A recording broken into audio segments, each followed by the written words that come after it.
Bueno, y nosotros, como siempre, hacemos este Ciudadano ADN, hablando, como decíamos, de las situaciones que están ocurriendo en Chile, en el mundo, poniendo presentaciones a las realidades de las personas que sufren momentos difíciles. Estamos a esta hora con Julián Matiz, él es periodista, editor de Radio Caracol Colombia, nuestros hermanos, además de Cadena. Está en Ecuador y nos cuenta un poco cómo amaneció ese país el día de hoy. Julián, bienvenido y muchas gracias por estar con nosotros en el Ciudadano ADN.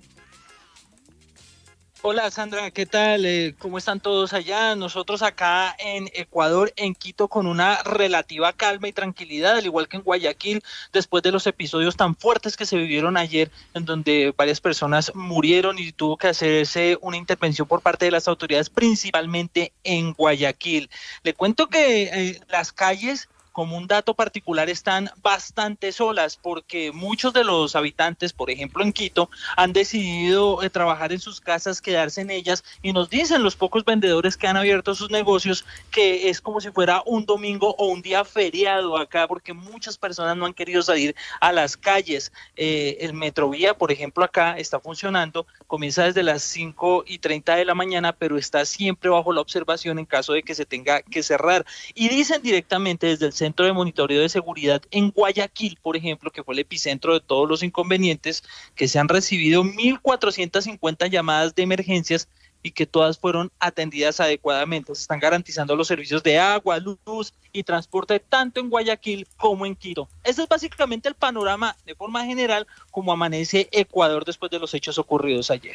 Bueno, efectivamente aquí lo que pasa, entiende una situación que se viene de alguna manera activando hace mucho tiempo al interior de Ecuador, ¿no? Que haya habido un caos, como tú dices, sobre todo concentrado en Guayaquil y en Quito. Quienes tenemos la oportunidad de haber ido a Ecuador sabemos que es un país bien tranquilo, que la gente además es muy de su casa, es muy de estar en el trabajo, ¿no? Y que efectivamente pase esto más allá de la inestabilidad y la seguridad que puede tener cualquier país de Latinoamérica, genera, por cierto, mucha preocupación porque se viene, como decía yo, arrastrando desde hace algún tiempo, ¿no? Se estaba mirando que había una tasa de 40 asesinatos por cada 100.000 habitantes en el año 2023, un registro de unas 7.600 muertes violentas. Entonces, aquí yo no sé si es que hay alguna declaración de las autoridades pensando en que, como se dijo aquí en Chile en algún momento, nadie vio venir el estallido social, si es que aquí efectivamente alguien pensó que esto podía pasar.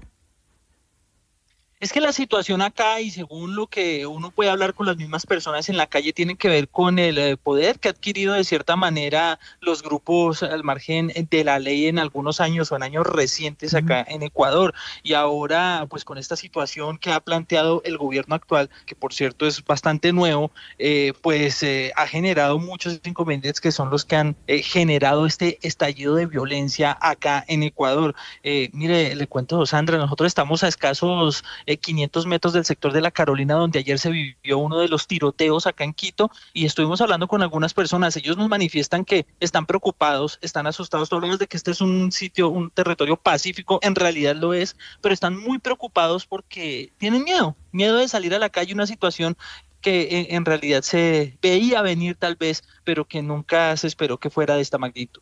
Sí, es súper triste porque si uno empieza a mirar hacia atrás se da cuenta cómo efectivamente se fueron formando esos focos que tú dices, Julián, de alguna manera en ciertos lugares de Ecuador, que por ejemplo el asesinato del candidato presidencial ecuatoriano en agosto pasado de alguna manera también marcó un punto de inflexión para Ecuador, que lo puso tal vez en un momento dentro de los primeros planos de los titulares en el resto del continente, pero después a lo mejor al resto se nos olvidó, cada uno metido en los problemas de cada país, pero que fue sumando, ¿no? Ahora el hecho también la semana pasada de la fuga de estos líderes también del crimen organizado desde las cárceles. Ahí escuchábamos al presidente ecuatoriano, decían, sí, son cárceles de alta seguridad, pero se fuga gente igual, ¿no? Y es peligroso porque se supone que es el mismo modelo que tienen las cárceles de El Salvador, por ejemplo, que se supone que también están hoy día llenos de personas que son del crimen organizado, y que si se suman al hecho de que también se ha metido el narcotráfico con carteles en Ecuador,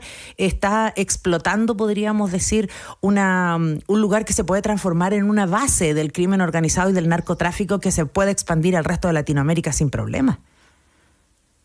Por supuesto, además por la ubicación geográfica también de Ecuador. Recordemos que entre Perú, Colombia, situaciones similares se viven constantemente. Perú reforzó sus fronteras, la situación en Colombia no es fácil tampoco en este momento, y además una situación en la que de cierta manera, y según también la oposición en Colombia, se le ha dado mucho vuelo, muchas alas a grupos al margen de la ley, de tal forma que si se les llega a coartar esa llamada libertad de cierta forma en algún momento, pues esto puede ser contraproducente, y se teme y se espera que no ocurra una situación similar a la que está ocurriendo en este momento acá en Ecuador, justamente por lo que tú decías, Sandra, que en momentos en los que grupos al margen de la ley, grupos ilegales tomaron fuerza, y en este momento que ya se les está combatiendo, pues se genera este caos y esta situación que ocurre en este momento en Ecuador. Estamos conversando con nuestro colega Julián Matiz, que está en Ecuador, él es de Radio Caracol Colombia. Julián, ¿y se ha dicho o se ha visto presencia militar, por ejemplo, ya en las calles de Ecuador? ¿Se ha dicho si es que se va a optar por esa vía para tratar de tranquilizar la situación, generar, como decimos aquí en Chile, algún estado de excepción con la participación de militares en las calles, por ejemplo? Pues si bien no hay una militarización completa en las calles, porque pues en efecto eso aún no se ha dado de forma completa, sí hay mucha presencia de uniformados del cuerpo de policía, algunos uniformados en puntos estratégicos del ejército que están en temas de seguridad. Además recordemos, Sandra, que aquí hay un toque de queda en Quito, que comienza desde las 11 de la noche y va hasta las 5 de la mañana. Ninguna persona, a excepción de algunos vehículos de transporte público, algunos taxis contados que llegan desde el aeropuerto hacia el centro de la ciudad, son los únicos que pueden transitar. Sí hay medidas, hay presencia de las autoridades en las calles. Recordemos que acá la principal atención en este momento es capturar a los que se han fugado de las cárceles y por supuesto dar el combate a los grupos al margen de la ley, pero militarizado como tal en este momento no se encuentra ni Quito ni Guayaquil, eso sí con alta presencia de autoridad. Bueno, vamos a ver entonces si hay declaraciones de autoridades en las próximas horas, si es que se toman algún tipo de medidas. Por lo pronto, por la seguridad de las personas, me parece súper razonable este hecho de que ellos mismos hayan decidido quedarse en sus casas. El teletrabajo desde la pandemia se instaló en distintos lugares y es una buena alternativa, y esperemos sobre todo que nos sigan pasando estos hechos que conmocionaron ayer a Ecuador y al resto del mundo, sin lugar a dudas, por este nivel de violencia que tú nos relatabas, Julián, y que efectivamente esperemos también no sea el inicio, ¿no?, de una ola que podamos tener que seguir comentando y seguir informando en los próximos días. Así que muchas gracias, Julián, y seguimos en contacto. Sandra, con gusto.